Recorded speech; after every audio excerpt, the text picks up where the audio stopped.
Hello everyone. So in the previous lecture we had seen the working principle of sine bar. Okay उसमें हमने देखा था sign वार का working principle कैसे वो वर्क करता है. उसके बाद हमने देखा था प्रिकॉशन इन साइन वार, क्या क्या प्रिकॉशन रखने हैं हमें साइन वार के यूज़ में.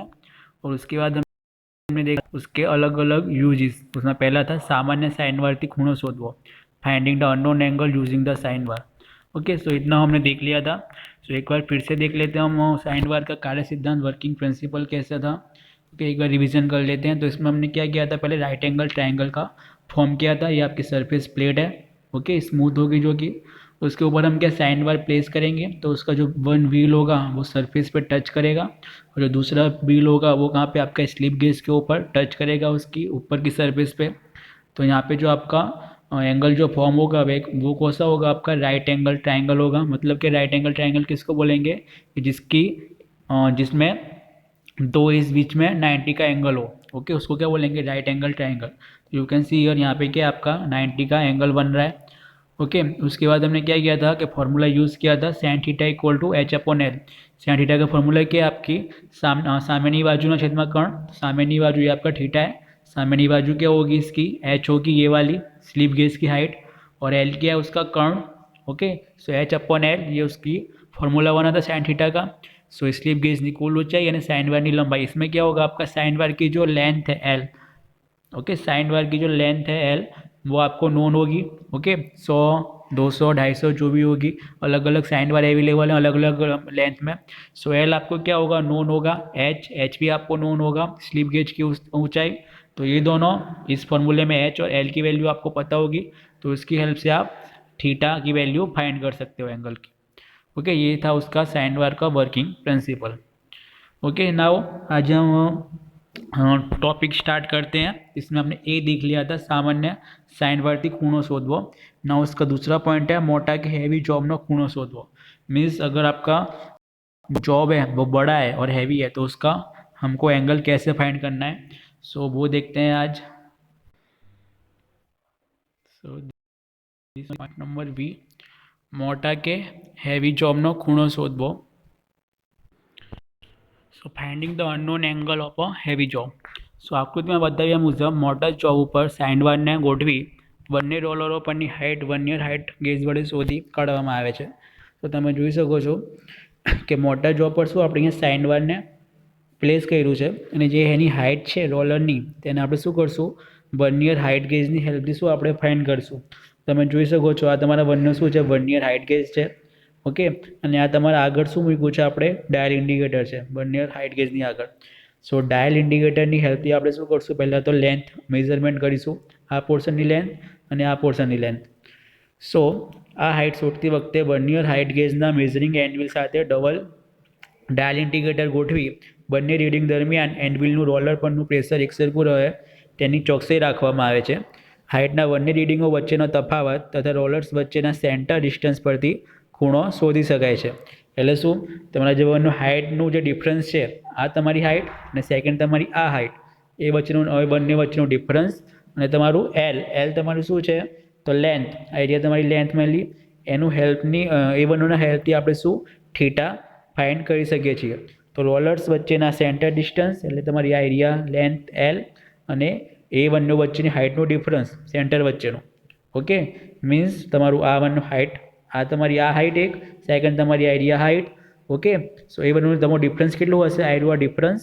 Okay this is your difference D, and તમારું લેન્થ એલ. તો આ બે રોલર વચ્ચેનું ડિસ્ટન્સ એને શું કહેવાશે, એલ. તો આ એચ અને એલની હેલ્પથી આપણે શું થીટા ફાઇન્ડ કરી શકીએ. ઓકે એનું ફોર્મ્યુલા તમારું શું થશે, sine theta equal to H1 minus H2 upon L.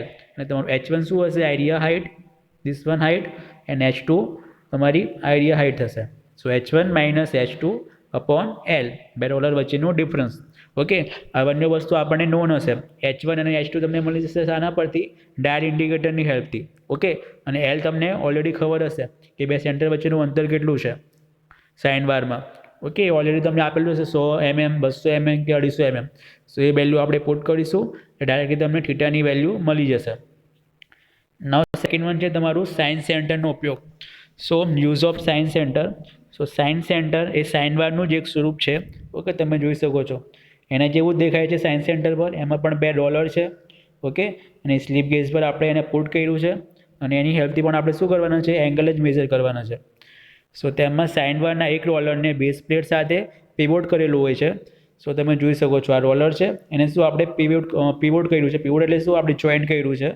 Okay, any base plate સાથે. તો તમારી આ બેઝ પ્લેટ છે, એની સાથે આપણે પીવોટ કર્યું છે અહીંયા. અને બીજા રોલર નીચે સ્લીપ ગેજનો સેટ ગોઠવવામાં આવે છે. તો તમે જોઈ શકો છો તમારી સ્લીપ ગેજીસ છે. સો સાઇન બારની ઉપરની સપાટી પરના બ્રેકેટમાં 2 સેન્ટર ફિટ કરેલા હોય છે, જેમની વચ્ચે શંકુ આકારનો જોબ ગોઠવી શકાય છે. સો તમે જોઈ શકો છો 2 સેન્ટર છે ઉપરની સપાટી પર સ્લીપ ગેજના, અને એની વચ્ચે શું છે, તમારું કોનિકલ વર્કપીસ છે શંકુ આકારનો. સો આકૃતિમાં બતાવ્યા મુજબ જોબ ગોઠવીને તેના પર એક છેડે ડાયલ ગેજને 0 રીડિંગ પર સેટ કરવામાં આવે છે. જોબ પર ડાયલ ગેજ એક છેડેથી બીજે છેડે ખસેડતા સતત 0 રીડિંગ જ બતાવે તે રીતે સ્લીપ ગેજના સેટની હાઇટ એડજસ્ટ કરવામાં આવે છે. પછી આપણે શું કરશું કે અહીંયા પર ડાયલ ઇન્ડિકેટરને આપણે આખા વર્કપીસ પર આપણે રોટેટ કરીશું, અને જ્યારે આપણે ફેરવીશું ડાયલ ઇન્ડિકેટરને ત્યારે આખી સપાટી પર એનું મેઝરમેન્ટ કેવું હોવું જોઈએ, 0 રીડિંગ એ શો કરતું હોવું જોઈએ. જ્યારે 0 રીડિંગ શો કરે ત્યારે આપણે શું કરશું, એની હાઇટને એડજસ્ટ કરશું સ્લીપ ગેજની. ઓકે, એટલે સ્લીપ ગેજની હાઇટને આપણે એડજસ્ટ કરશું, એટલે તમને શું 0 રીડિંગ શો કરશે તમારું ડાયલ ઇન્ડિકેટર. નાઉ સ્લીપ ગેજના સેટની હાઇટ અને હવે sin θ = h/L એ સૂત્રની હેલ્પથી થીટો અને શંકુ આકારના જોબનો ઢાળ તે પણ શોધી શકાય છે. સો આમાં પણ આપણે ફોર્મ્યુલા સેમ જ યુઝ કરીશું કે sin θ = h/, શું હશે, સ્લીપ ગેજની હાઇટ હશે, અને તમારું L શું હશે, 2 રોલર વચ્ચેનું ડિસ્ટન્સ હશે. સો એની હેલ્પથી આપણે થીટા ફાઇન્ડ કરી શકીએ. નાવ તમારો નેક્સ્ટ વન છે સાઇન ટેબલનો ઉપયોગ, the uses of sine table. So sine table પણ સાઇન બારનું જ એક સ્વરૂપ છે. તેનો ઉપયોગ કોઈપણ વર્કપીસને અમુક ચોક્કસ ખૂણે ગોઠવી તેને મશીન ટૂલ પર લઈ જઈ તેના પર તે ખૂણો મેળવવા માટે મશીનિંગ કરવામાં આવે છે. આકૃતિમાં દર્શાવ્યા મુજબ વર્કપીસ 27 ડિગ્રી ખૂણે ગોઠવવામાં આવેલ છે. આ માટે sin θ = h/L મુજબ સ્લીપ ગેજની હાઇટ સેટ કરવામાં આવે છે. ત્યારબાદ વર્કપીસ પર મશીનિંગ ગ્રાઇન્ડિંગ કરી 27 એંગલનો ખૂણો ચોકસાઈપૂર્વક બનાવી શકાય છે. સો સાઇન ટેબલનો યુઝ તમારો શું થશે, તમારો એંગલ અહીંયા પહેલાંથી તમારો પ્રી ડિફાઇન હશે. ઓકે, અહીંયા તમારું સાઇન ટેબલ 27 ડિગ્રીની તમારી સાઇન ટેબલ છે. ઓકે, એંગલ આપણને અહીંયા ખબર છે, પણ આપણે શું અહીંયા સ્લીપ ગેજની હાઇટ સેટ કરવાના છે. તો તમારું ફોર્મ્યુલો છે sin θ = h/L, તમારું ફોર્મ્યુલો છે. સો અહીંયા sin θ આપણને ખબર છે 27 ડિગ્રી છે. સો આ વેલ્યુ આપણને ખબર છે. L પણ આપણને ખબર છે સાઇન બારની લેન્થ. ઓકે, સો એ બંનેની હેલ્પથી આપણે શું અહીંયા h ફાઇન્ડ કરી શકીએ. સો h તમારું શું છે, સ્લીપ ગેજની હાઇટ. સો સ્લીપ ગેજની હાઇટ સેટ કરવા માટે આપણે શું કરશું, સાઇન ટેબલનો યુઝ કરીશું. ઓકે, અને એના પર શું આપણે મશીનિંગ પ્રોસેસ કરીશું પ્રોપરલી, એટલે તમારું શું, તમારું જે વર્કપીસ છે તે 27ના એંગલ પર તમારું ફિટ થઈ જાય. Okay, so this is your use of the sine table. So sine ટેબલનો યુઝ કરીએ તમારું સ્લીપ ગેજની હાઇટ સેટ કરવા માટે. નાવ નેક્સ્ટ વન તમારું છે sign table. So sine table વડે લેટ સેન્ટરનો ઢાળ આકૃતિમાં વધેમાં શોધી શકાય છે. આપણે શું કરશું, અહીંયા ઢાળ એટલે શું, તમારું ઇન્ક્લિનેશન છે તે આપણે અહીંયા ફાઇન્ડ કરીશું. સો લેટ સેન્ટરને મેગ્નેટિક ચક સાથે ચોંટાડી સાઇન ટેબલના એવી ભાગને એવી રીતે એંગ્યુલર પોઝિશનમાં h ઊંચાઈને સ્લીપ ગેજની સેટથી મદદથી ગોઠવવામાં આવે છે કે જેથી લેટ સેન્ટરની ટાંસી સપાટી હોરિઝોન્ટલ પ્લાનને સમાંતર થઈ જાય. એટલે શું, તમારું લેટ સેન્ટર છે મેગ્નેટિક ચકમાં એને ફસાવ્યું છે. સો લેટ સેન્ટરને મેગ્નેટિક ચક સાથે ચોંટાડી દીધું છે. તો તમારું જે મેગ્નેટિક ચક છે, ઓકે, એ તમારી સરફેસ છે તે, અને તમારી એવી સરફેસ જે છે ટેબલની, તે બંને કેવી છે, એકબીજાને સમાંતર થઈ જાય. એ રીતે આપણે શું એને ફેરવવાની છે મેગ્નેટિક ચકને. સો તમારી લેટ સેન્ટરની ટાંસી સપાટી એટલે તમારી આ એવી મેગ્નેટિક ચક સાથેની સપાટી છે તે, અને તમારી સપાટી એવી, તમારી સાઇન બારની સપાટી એવી, બંને કેવી થઈ જાય, એકબીજાને સમાંતર. આ સ્થિતિને ચકાસવા માટે ડાયલ ઇન્ડિકેટરને યોગ્ય રીતે ગોઠવી સપાટી પર એક છેડેથી બીજે છેડે ખસેડવાથી જો 0 રીડિંગ જ બતાવે તો આ સપાટી હોરિઝોન્ટલ પ્લેનને સમાંતર છે તેમ સમજવું. ઓકે, મીન્સ શું, તમારી એવી સપાટી છે તે, સાઇન ટેબલની એવી સપાટી છે તે, અને તમારી આ ચકની મેગ્નેટિક ચકની તમારી સરફેસ છે તે, તમારી આઈડિયા સરફેસ છે તે શું એકબીજાના સમાંતર આપણે કેવી રીતે ચેક કરશું સમાંતર છે કે નહીં. તો આપણે ડાયલ ઇન્ડિકેટરને શું, તમારા ડાયલ ઇન્ડિકેટર દેખાય છે એને શું આપણે આના પર એક છેડેથી બીજી જગ્યાએ એને ફેરવીશું, ઓકે, એકની ઉપર કાં તો લેફ્ટ સેન્ટરની ઉપર. તો તમારું ડાયલ ઇન્ડિકેટર 0 રીડિંગ શો કરે તો આપણે સમજવાનું કે બંને સપાટી એકબીજાને સમાંતર છે, ઓકે. અને જ્યાં સુધી સમાંતર ના થાય ત્યાં સુધી શું આપણે એને એડજસ્ટમેન્ટ કરીશું સ્લિપ ગેજની હાઇટ પ્રમાણે, ઓકે. સ્લિપ ગેજની હાઇટ આપણે વધારે કે ઓછી કરીશું એટલે તમારા બંને સમાંતર થઈ જાય, મેગ્નેટિક ચક અને તમારું સાઇન બારની સરફેસ એવી. સો આ સ્થિતિમાં આપણે શું એનું એંગલ મેઝરમેન્ટ કરી શકીએ. સો ફોર્મ્યુલા આપણું સેમ જ છે, sine theta equal to H/L, અને L તમારી શું છે, સાઇન બારની સાઇઝ છે, આ તમારી L છે, અને H તમારું શું છે, સ્લિપ ગેજની હાઇટ, આ H છે. સો H અને L આપણને બંને નોન છે. સો સાઇન થીટાની હેલ્પથી આપણે થીટા ફાઇન્ડ કરી શકીએ ઇઝીલી. સો ઉપરયુક્ત રીતમાં લેફ્ટ સેન્ટરને બદલે ઈસ્ટ ડ્રીલને મેગ્નેટિક ચક પર ગોઠવી ડ્રીલ સેંગના ભાગનો ઢાળ શોધી શકાય છે. સો આની હેલ્પથી આપણે શું એનો સ્લોપ ફાઇન્ડ કરી શકીએ. નાવ નેક્સ્ટ વન છે તમારું સ્પિરિટ લેવલ. સો એ સ્પિરિટ લેવલનો મેઇન યુઝ તમારું ક્યાં થાય છે, કન્સ્ટ્રક્શન વર્કમાં થાય છે. સ્પિરિટ લેવલ એક તમારી ફૂટપટ્ટી જેવી હોય છે, એની અંદર તમારું લિક્વિડ ફિલઅપ હોય છે. સો એ પર તમારું શું ઇન્ક્લિનેશનનું મેજરમેન્ટ કરવા માટે યુઝ થાય છે સ્પિરિટ લેવલ, ઓકે. તમે જોઈ હશે કન્સ્ટ્રક્શન વર્કમાં મજદૂર લોકો લાવે છે, બરાબર, લાકડાની ફૂટપટ્ટી જેવી હોય છે, અંદર એક પાઇપ હોય છે, ઓકે, એની અંદર તમારું ફ્લૂડ ભરેલું હોય છે. સો ફ્લૂડની તમારી જે ઇન્ક્લિનેશન હોય છે એમાં તેના પરથી આપણે કોઈ પણ સપાટી તમારી સરફેસ સમાંતર છે કે નહીં, પેરેલલ છે કે નહીં, તે આપણે મેજર કરી શકીએ. સો તમારું આ સ્પ્લિટ લેવલ છે, આ ફિગર તમને બતાવી છે, ઓકે. સો એનો યુઝ કઈ રીતે થશે તે આપણે જોઈશું સ્પ્લિટ લેવલનો.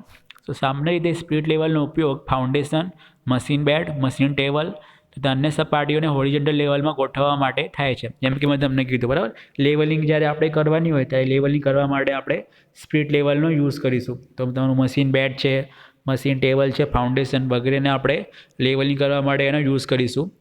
જો સ્પ્લિટ લેવલ યોગ્ય પ્રકારના કાપા વડે અંકિત કરેલું હોય તો તેનો ઉપયોગ એકદમ નાના સેકન્ડમાં એંગ્યુલર ડેવિએશનમાં માપવા માટે થાય છે. Now let's see the its working principle. So કઈ રીતે કાર્ય કરે છે. સો સ્પ્લિટ લેવલમાં એક ગ્લાસ ટ્યુબ હોય છે. તો તમે જોઈ શકો છો અહીંયા ગ્લાસ ટ્યુબ વડે તમને આઈડિયા દેખાય છે ને, એને ગ્લાસ ટ્યુબ કહેવાય છે. જેમ કે મેં તમને કીધું ગ્લાસ ટ્યુબમાં શું તમારું ફ્લૂડ ભરેલું હશે. સો this one is your spirit level, this one is your base length, okay. Metallic body હશે આખી, મેટાલિક કાં તો તમારી લાકડાની પણ હોઈ શકે. તમારી ગ્લાસ ટ્યુબ છે, કે ગ્લાસ ટ્યુબની અંદર તમારું લિક્વિડ ફિલઅપ કર્યું છે, ઓકે. સો સ્પિરિટ લેવલમાં એક કેવું હોય છે, તેમાં ઇથર નામનું પ્રવાહી ભરી તેમાં હવાનો પરપોટો રહેવા દેવામાં આવેલા હોય છે, ઓકે. કયું પ્રવાહી આપણે યુઝ કરવાનું છે, એમાં ઇથર નામનું પ્રવાહી લિક્વિડ આપણે ભરવાના છે, અને એમાં તમારે શું હશે, હવાના પરપોટા હશે. સો આ ટ્યુબના મેટાલિક બોક્સમાં બેસાડેલો હોય છે. જેમ કે મેં તમને કીધું, બરાબર, પટ્ટી જે હશે તમારી આખી કાચની પટ્ટી જે હશે એની અંદર તમારે ઇથરનું પ્રવાહી હશે, અને આ આખું ઇથરનું પ્રવાહીવાળું તમારું જે બોક્સ છે તે આખું તમારું મેટાલિક બોક્સની અંદર ફિટ કરેલું હશે. સો આ બોક્સની તળિયાની સપાટી સંપૂર્ણ રીતે હોરિઝોન્ટલ સ્થિતિમાં હોય ત્યારે હવાનો પરપોટો ગ્લાસ ટ્યુબમાં બરાબર સેન્ટરમાં હોય છે. એટલે શું, ત્યારે એની સરફેસ છે, નીચેની સપાટી જ્યારે સંપૂર્ણ હોરિઝોન્ટલ સરફેસમાં હશે, એટલે શું, બધી તમારી સમાંતર હશે, પેરેલલ હશે, હોરિઝોન્ટલ હશે, ત્યારે તમારો જો પરપોટો હશે ને હવાનો, તે તમારું કેવું હશે, ગ્લાસ ટ્યુબની એકદમ બરોબર સેન્ટરમાં હશે. તો તમે જોઈ શકો છો અહીંયા પરપોટો છે, એર બબલ છે. તો જ્યારે તમારું એકદમ હોરિઝોન્ટલ હશે ને આ સ્પિરિટ લેવલ, ત્યારે તમારો પરપોટો ક્યાં હશે, એકદમ સેન્ટરમાં હશે, વચ્ચોવચ્ચ હશે ફ્લૂડના. હવે જો સ્પિરિટ લેવલની હોરિઝોન્ટલ સ્થિતિમાં જરા પણ ફેરફાર થાય તો હવાનો પરપોટો સેન્ટર તરફથી જમણી કે ડાબી તરફ ખસે છે. એટલે શું, તમારું હોરિઝોન્ટલમાં જરાક પણ તમારો ફેરફાર થાય આ લેવલમાં, ઓકે, તો તમારો પરપોટો ક્યાં ડાબી કે જમણી બાજુ ખસશે, સેન્ટરથી આમ તેમ ખસશે. એટલે તમને ખબર પડી જશે કે તમારું જે સરફેસ છે તે તમારી હોરિઝોન્ટલ નથી. સો ગ્લાસ ટ્યુબ પર કાપાઓ અંકિત કરેલા હોય છે, તેથી હવાના પરપોટાની નવી સ્થિતિ પ્રમાણે રીડિંગ સેકન્ડમાં મળે છે, જે સ્પિરિટ લેવલનું હોરિઝોન્ટલ સ્થિતિમાંથી થતું એંગ્યુલર ડેવિએશન દર્શાવે છે, ઓકે. જેમ કે મેં તમને કીધું કે તમારું સરફેસ કેવી હશે, એકદમ હોરિઝોન્ટલ હશે, જ્યારે તમારું જે એર બબલ હશે, હવાનું પરપોટો, તે ક્યાં હશે, લિક્વિડના એકદમ સેન્ટરમાં હશે. પણ જ્યારે તમારી સરફેસ એકદમ સ્મૂથ કે હોરિઝોન્ટલ નહીં હશે, ત્યારે તમારો પરપોટો હશે, હવાનો બબલ, એર બબલ, તમારું ડાબી બાજુ કે જમણી બાજુ ખસશે, અને એની હેલ્પથી તમને ખબર પડશે કે તમારી જે સરફેસ છે તે હોરિઝોન્ટલ નથી, કંઈક એંગલ પર છે, અને તમારું શું કરશે, એંગલ ડેવિએશન શો કરશે. તો તમારી આ ફિગર છે એક, ઓકે. તો તમે જોઈ શકો છો અહીંયા લેન્થ છે એની, okay. This one is your length, આ તમારું આલ્ફા એંગલ છે, આ રેડિયસ ઓફ કર્વેચર છે, ઓકે. જ્યારે પણ 90 ડિગ્રી પર એ નહીં હશે, આ તમારું 90 ડિગ્રી છે, જ્યારે પણ 90 ડિગ્રી પર એ નહીં હશે, જરાક પણ એર બબલ આમ કે તેમ કરશે એટલે તમારું શું ખબર પડશે કે હોરિઝોન્ટલ સરફેસ પર નથી. સો એનું ઇન્ક્લિનેશન મેઝરમેન્ટ માટે આખું આપણે ફોર્મ્યુલા છે તે આપણે જોઈશું. સો કેપિટલ આર શું છે, તમારી ગ્લાસ ટ્યુબની કર્વેચર રેડિયસ છે. ઓકે, મીટરમાં. આલ્ફા છે હવાનો પરપોટો, એલ છે હવાના પરપોટાનું ટ્યુબમાં સ્થળાંતર એમએમમાં, એલ છે બેઝની લંબાઈ, એચ છે વર્કપીસની સપાટી અને ડેટમ સપાટી વચ્ચેનું હાઇટનો તફાવત એમએમમાં. ઓકે, સો બધું તમારું અહીંયા આપેલું છે. આ રેડિયસ ઓફ કર્વેચર છે, આલ્ફા એંગલ છે. ઓકે, પછી તમારી એલ છે. ઓકે, કેપિટલ એલ છે. તે બધાનું નોમેનક્લેચર અહીંયા આપ્યું છે, કોને શું કહેવાય છે. Now alpha equal to L upon R. So alpha તમને દેખાય છે,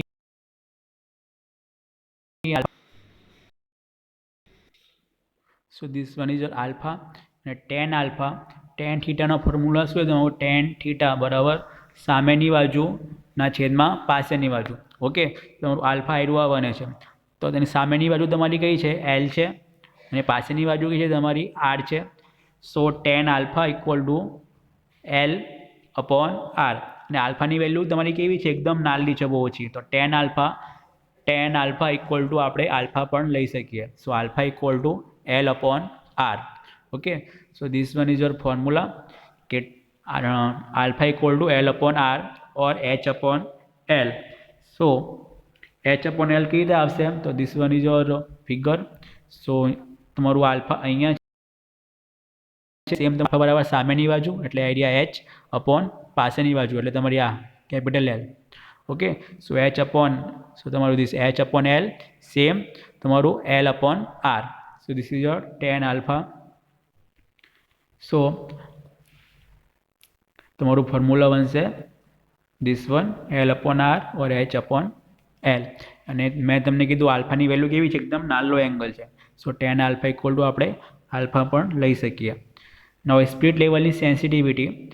સો સ્પિરિટ લેવલના હવાના પરપોટાને એક ડિવિઝન ખસવા માટે જરૂરી ખૂણો ને તેની સેન્સિટિવિટી કહેવામાં આવે છે, કેટલું સેન્સિટિવ છે. અને શું કહીશું આપણે કે જ્યારે આપણું જે લિક્વિડ હશે, ઇથર લિક્વિડ, તેમાં હવાનો પરપોટો હશે સેન્ટરમાં, જ્યારે એ કેટલું ખસે છે, જ્યારે સમાંતર નથી કે હોરિઝોન્ટલ નથી એની સરફેસ, ત્યારે પરપોટો સેન્ટરથી કેટલું ડાબે કે જમણે ખસે છે સેકન્ડમાં, તેને શું કહેવાશે, એની સેન્સિટિવિટી કહેવાશે. કે જરાક પણ ઇન્ક્લિનેશન આવે એના સરફેસ પર તો એના પર તમારું એરર બતાવવું જોઈએ, એ તમારું ખસવું જોઈએ. જો સપોઝ તમારું જરાક પણ ઇન્ક્લિનેશન આવ્યું સરફેસમાં, જરાક પણ તમારું હોરિઝોન્ટલ નથી, તો તમારું પરપોટો નહીં ખસે તો એને સેન્સિટિવિટી કહેવાશે નહીં એની. જરાક પણ તમારા ઇન્ક્લિનેશન માટે તમારું પરપોટો ખસશે કેટલું પણ સેકન્ડમાં, તેને શું કહેવાશે, એની સેન્સિટિવિટી કહેવાશે. સો સેન્સિટિવિટી એ સ્પિરિટ લેવલનું લઘુત્તમ માપ છે. દાખલા તરીકે એક એક્ઝામ્પલ જોઈએ આમાં. એક સ્પિરિટ લેવલના ગ્લાસ ટ્યુબના કર્વેચરની રેડિયસ આર છે અને તેના પર દરેક ડિવિઝન વચ્ચેનું અંતર 2.5 mm છે અને સ્પિરિટ લેવલની સેન્સિટિવિટી કેટલી છે, 10 સેકન્ડ છે. સો આ તમારી આલ્ફા શું છે, સેન્સિટિવિટી છે. તો એના ફોર્મ્યુલા પણ આપણે પુટ કરીશું કે 10 સેકન્ડ બરાબર તમારું એલ અપોન આર. તમને એલની વેલ્યુ પણ ખબર હશે. ઓકે, તમને એલની વેલ્યુ તમને કેટલી આપી છે, 2.5 આપી છે. તમારે આર ફાઇન્ડ કરવાનું છે. સો આ ફોર્મ્યુલા પણ આપણે પુટ કરીશું. ઓકે, 10 સેકન્ડને પહેલાં આપણે શું કરશું, રેડિયનમાં કન્વર્ટ કરશું. સો 10 સેકન્ડ બરાબર 0.40485. સો આ ફોર્મ્યુલામાં આપણે પુટ કરીશું. એલની વેલ્યુ તમને ખબર છે એટલે તમને આરની વેલ્યુ મળશે, કેટલી આવી, 51.54 મીટર્સ.